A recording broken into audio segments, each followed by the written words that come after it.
closed. Yes. No surprise there either. Right. We're going to go to Rob Masson for more. We are at the foot of the causeway, and as you can see, there is virtually no traffic going across. We are told that some of the wind gusts here are measuring around 47 miles an hour. As you look out on Lake Pontchartrain, you can see some waves rolling in, but not the usual kind of crazy, frothy chop we might normally see with a hurricane or tropical storm coming in. But it is certainly getting stronger out here.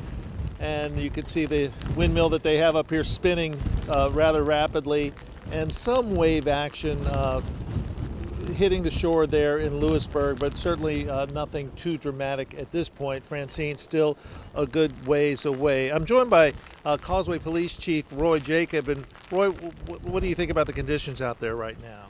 We tried to keep it open as long as we could, and after conferring with Carlton Duvashaw, our general manager, we both came to the decision that right now it'd probably be a good idea to go ahead and shut it.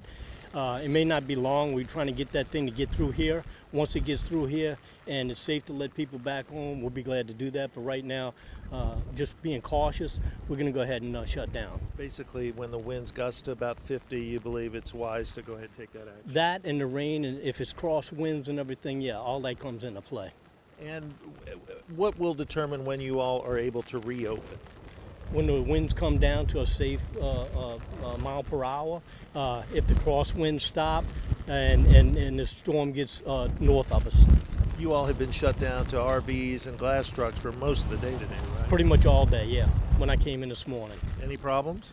No, we haven't had any problems with any of the commuters. Everybody's been behaving, and right now it's just an opportunity where I think we need to err on the side of caution, and that's what we're doing. So you're shutting it down now? Yes, sir. We're in the process of doing that right now. All right, Chief Roy Jacob, thank you very much. Appreciate you joining us. Yes, sir. All right, take care. Okay. So that is the story from the Causeway, the bridge. Hadn't been much traffic out there so far. There were people out here most of the day getting their last-minute supplies, but for the last several hours we haven't seen any traffic at all, and certainly we don't see any now. And if you are thinking about trying to get across the causeway for the next hour or two, forget about it. The bridge is now being closed down because those winds are gusting up to 50 miles an hour, but they're hoping that it won't be shut down for too long tonight, possibly reopening before midnight again. That's the story from the Causeway. Rob Masson, Fox 8 Local First. Back to you.